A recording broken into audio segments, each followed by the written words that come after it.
This is your News Source Evening Bulletin for today, Wednesday, the 28th day of August in the year 2019. Here's what we're tracking tonight. Convicted Guyanese drug trafficker Shahid Raja Khan, who recently completed a 10-year jail sentence in the U.S., will be deported to Guyana in the first week of September, according to sources familiar with his case. Raja Khan has remained in U.S. custody since being released from prison in July. News source understands that the Guyana government has been informed that all paperwork has been completed for his deportation to take effect. Guyana, through its diplomatic mission in the U.S., has also provided the U.S. government with the relevant travel documents for Raja Khan. The self-proclaimed drug kingpin will be escorted by U.S. Customs and law enforcement agents and handed over to local law enforcement at the Chedi-Jagan airport. Guyanese authorities have been tight-lipped on Raja Khan's fate once he arrives in Guyana, and whether it is possible that he could face other criminal charges here. Although Khan served time in the U.S. for narco-trafficking, he was fingered in Guyana as being the head of a drug trafficking enterprise and the Phantom Death Squad that carried out a number of executions and other killings more than a decade ago. Khan was also linked to using spy equipment to listen in on telephone conversations of security officials and others in Guyana while he headed his narcotics enterprise. He had admitted to working closely with the former PP civic government, but the PPP has always denied his claims. A senior security official has told News Source that it is very unlikely that Raja Khan will be freed upon his return to Guyana. The official said it is clear that he has been linked to several notorious crimes in this country that remain unsolved, and he will have to face questioning and interrogation for those crimes. At a press conference last Friday, Minister of Citizenship Winston Felix, who served as police commissioner during Khan's arrest in Suriname and extradition from Trinidad and Tobago, said issues surrounding Raja Khan may be best dealt with by the Guyana police force. More news coming up in just a moment. Hello, baby. Yeah. Knocked away from Young Huang. Yo, why you gotta get away from the credit, buddy? I recommend that you for blah blah. Let you actually gain, but it's not you that buy back the credit when it's done. Buy back because she money from five. Activate the GTT Fab 5 plan today. For only 5,005, you get free unlimited calls to 4 of your closest family and friends, 5 gigs of data plus 250 text messages, and your Fab 5 friends can call you for free. GTT Fab 5. Wait. So who we putting as we Fab 5? Yours. Securing the best healthcare facility for you and your family is important. At Balwansing Hospital, we take pride in giving you the best healthcare at unbeatable prices. We offer a 24-hour emergency care, a well-equipped ambulance, the best group of international doctors. Whatever your medical needs are, we are here to make sure you're taken care of like family. From eye care to dental service, the best, most experienced gynecologist, pediatric care, skin care, well-trained radiologist, and a trauma center. Our goal is to get you healthy so you can live a healthier life. Balwansing Hospital, caring for you and your family by offering healthcare at unbeatable prices. Live, love, and enjoy life. Call 226-4279 or visit us at 314 East Street, Georgetown. Balwansing, best healthcare at unbeatable prices. The Guyana Elections Commission has commenced the conduct of house-to-house registration in your area. Be on the lookout for the registration officials with authorized identification. You must have relevant original documents to get registered. A birth certificate, valid passport, certificate of naturalization or registration, adoption certificate, marriage certificate, deed poll. Registration is a legal requirement. Make it your responsibility to register. If you were previously registered, you must register again. Look out for GCOM. For more information, contact GCOM on 225-0277 or 223-9653. Email pro@gcom.org.gy. visit the website at www.gcom.org.gy or contact the nearest GCOM registration office. Fuel it up and win! Let's divide! Fuel it up and win! Yes! You heard right! Fuel up at Guy Oil $5,000 or more and enter to win! Tune in to Jumpstart on 94.1 FM Monday and Friday to receive your call to win big! Check Facebook for participating locations and more details. Protect your fuel system, boy! High mileage and performance, boy! Fuel it up and win! Welcome back. The Guyana Elections Commission has announced that as the house-to-house registration exercise wraps up this Saturday, its field staff conducting the process will be working for additional hours. In a statement this afternoon, the Elections Commission announced that for the remaining days of the exercise, the field staff will be working from 10 o'clock in the morning until 7 o'clock in the evening. The working hours were previously from 3:30 p.m. to 6:30 p.m. on weekdays and 9 a.m. to 4 p.m. on Saturdays, Sundays, and holidays. The Elections Commission announced yesterday that the chairman, retired Justice Claudette Singh, has made a decision to end the house-to-house exercise this Saturday, the 31st of August. In its statement, the Elections Commission said the data gathered from the house-to-house registration exercise will be merged with the data from the existing National Register of Registrants. There will be an extensive claims and objections exercise before a preliminary voters list is produced for the elections. Turning now to the world of politics. While it is pleased with the decision by the Guyana Elections Commission to bring an early end to the house-to-house registration exercise, the opposition People's Progressive Party is not happy that the data garnered during house-to-house registration will be merged with the existing National Register of Registrants. In a statement last evening, the opposition party said the planned merger of data from the house-to-house exercise will not improve the quality or credibility of the database. Rather, it will further contaminate the National Register of Registrants and cause further delays in the holding of elections. The party is urging the Elections Commission to move decisively by immediately launching a claims and objections period. The PPP-nominated commissioners on the Guyana Elections Commission have also voiced dissatisfaction with the decision to use data from the house-to-house exercise and merge that data with the existing National Register of Registrants. GCOM in its statement said it plans to begin an extensive claims and objections period, but it offered no timeline for that period. The decision to end the house-to-house registration exercise while keeping its data for the new list was made solely by the GCOM chair, retired Justice Claudette Singh.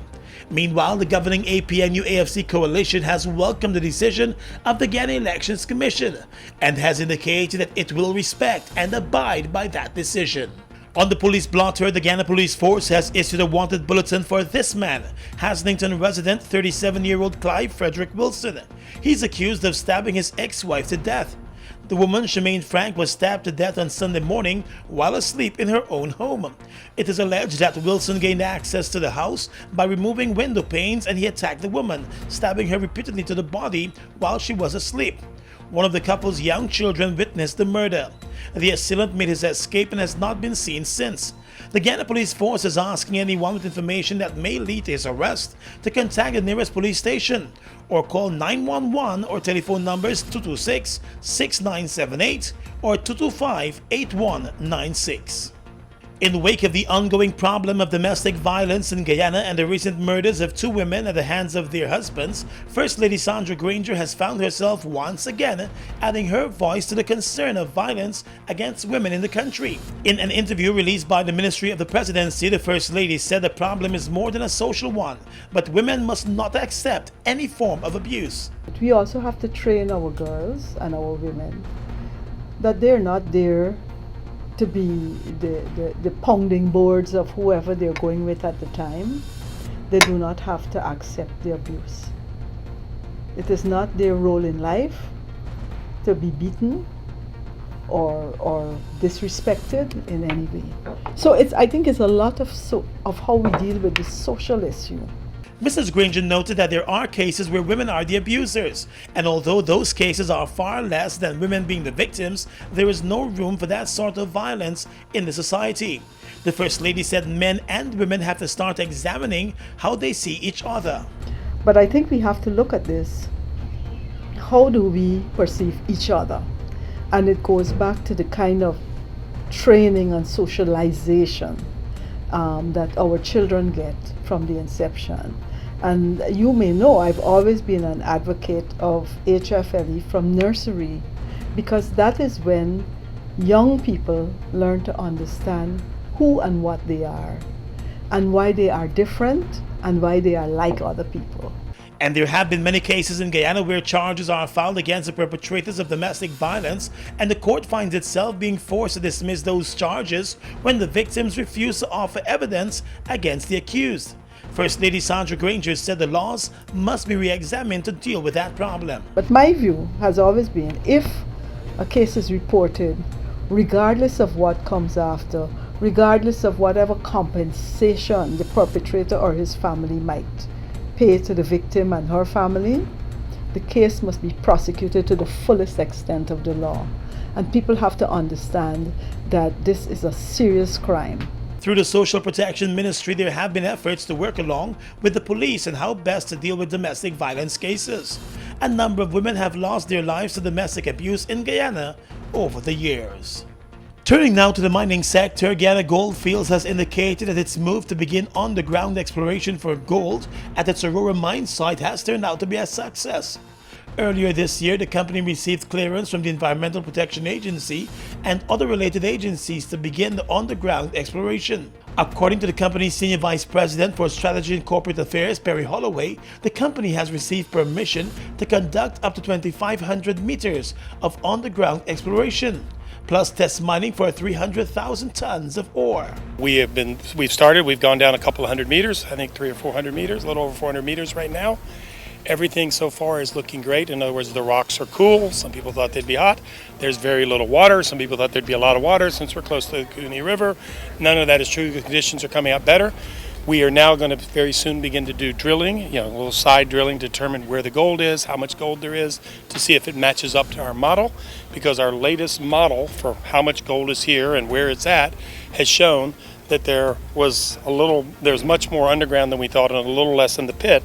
Mr. Holloway said the site drilling would begin soon to determine where and how much gold was at the location. During a visit to the mine site, Minister of Natural Resources Raphael Trotman said he's pleased with the current progress reports from the company. And I'm happy to see that issues and some challenges, GGMC, EPA, have been resolved, and so the company has been able to start the exploratory aspect of the digging, and hopefully as things progress, a full mining permit will be given both by GGMC of course, and permission will be given by EPA. So this is historic for Guyana. We've had underground mining in Guyana before. I'm not saying that this is the first, but certainly it's the only company doing it right now, and it's good that Guyanese can see what an underground mine is and how to function in it. So I believe that this is another first. Aurora Gold Mines is one of the largest gold mining operations in Guyana.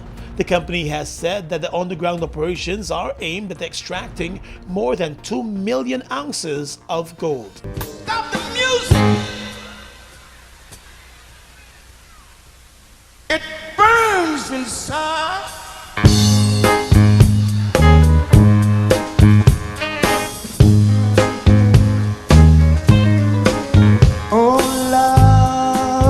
Is a thing, it burns inside.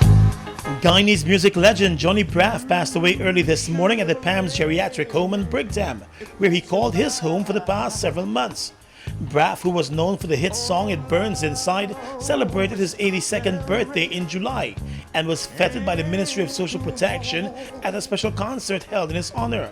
Back in May, he was awarded a national award, the Medal of Service, by President David Granger.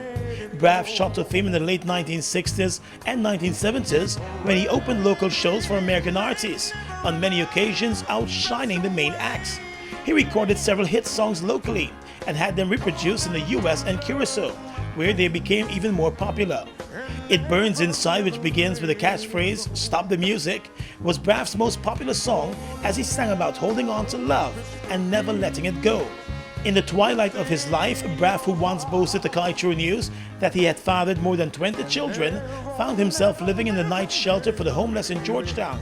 He was very popular among the other residents there and the caregivers too, and would sing out his popular songs on many occasions. Braff was transferred to the PAMS Institute a few months ago and was not happy about that, although the decision was to ensure he received better care as he aged. He passed away at 4 o'clock this morning. Across the Region is coming up next. Oh, love is a flame. It burns inside. We are legions of men standing strong, but never too proud to stoop and help someone. We must send a clear signal to all. Do right. Walk in upright ways, knowing that's what being a man is all about. And ever aware that things will only get worse when good men do nothing. Stand strong. Be the one to live right. Falls, a trademark of China's Zhanghao Incorporated, located at Land of Cane in East Bank, Demerara, was incorporated in April of 2013 with over $10 billion Guyana dollars invested in a state-of-the-art 100,000-barrel fuel storage facility, a modern service station, an office complex, and a modern wharf that can berth international vessels. Having no association with any other fuel company, Falls imports its own fuel, which meets quality specifications, has all the legal permits, and is in compliance with international requirements. Its bulk facility can load 8 trucks simultaneously at a rate of 1,000 liters per minute, while the service station can service 12 cars at a time using computerized fuel pumps, which can facilitate the use of ATM cards. Through its professional team of mostly Guyanese, Falls wholesales and retails fuels to the public, including farmers and miners, and will continue to positively contribute to Guyana by providing quality products, service, and attractive prices. Try Falls today for all your fuel needs. Summer is just around the corner, and this year we're giving you a Visacation. It's easy. Get your GBTI Visa card and travel to your dream summer destinations, or shop all you want online.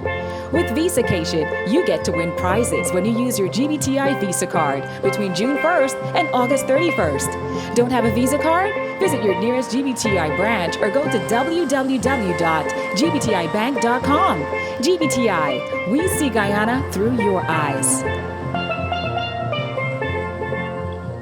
Across the region right now, Brazil has indicated that it is ready to accept foreign aid to help fight fires in the Amazon region, but only if it could determine how the money is spent, in an apparent attempt to smooth over a public spat between the Brazilian and the French presidents.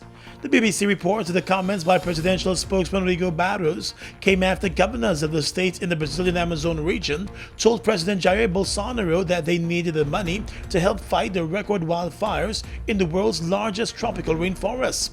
Separately, a diplomatic source in Brasilia told the Reuters news agency that the Brazilian government had also accepted £10 million from Britain to fight the fires. Bolsonaro's press office was not immediately available to comment on the information. Earlier on Tuesday, Bolsonaro had said he would only consider accepting a $20 million offer to aid from the group of 7 wealthy nations if the French President Emmanuel Macron withdrew the insults against him. Bolsonaro and Macron have been embroiled in a deeply personal and public war of words in recent days, with Bolsonaro mocking Macron's wife and accusing the French leader of disrespecting Brazil's sovereignty. Macron has called Bolsonaro a liar and said Brazilian women are probably ashamed of him. St. Vincent and the Grenadines is now on a mission to take a bigger slice of the region's tourism pie, but officials insist on developing community tourism to avoid making the same mistakes that either mature or developing destinations continue to make. The chief executive officer of the St. Vincent and the Grenadines Tourism Association, Glenn Bish, has suggested taking a sustainable approach to growing the tourism market in the windward multi-island nation. Currently welcoming roughly 89,000 visitors per year, St. Vincent and the Grenadines plans to grow those numbers considerably while avoiding a mass tourism ranking, the tourism executive said. He said St. Vincent and the Grenadines is still new in terms of tourism, and the good thing about being new is that they get to learn from the mistakes that some of their neighbors and friends have made. He declared that St. Vincent would not be caught up in trends, but would focus on sustainability. And finally tonight, international news. The British Parliament will be suspended just days after MPs return to work in September, and only a few weeks before the Brexit deadline. British Prime Minister Boris Johnson said a Queen's speech would take place after the suspension on October 14 to outline his very exciting agenda. But it means the time MPs have to pass laws to stop a no-deal Brexit on the 31st of October would be cut. House of Commons Speaker John Bercow said it was a constitutional outrage. The Speaker, who does not traditionally comment on political announcements, said it is dressed up and it is blindingly obvious that the purpose of suspending Parliament now would be to stop MPs debating Brexit and performing its duty in shaping a course for the country. Labour leader Geoffrey Corbyn said suspending Parliament is not acceptable, and what the Prime Minister is doing is a smash and grab on the democracy to force through a no deal. He said when MPs return to the Commons next Tuesday, the first thing they'll attempt to do is to prevent what the Prime Minister is doing, followed by a vote of no confidence at some point. And that's your News Source Evening Bulletin for tonight. I'm Gordon Mosley, reporting.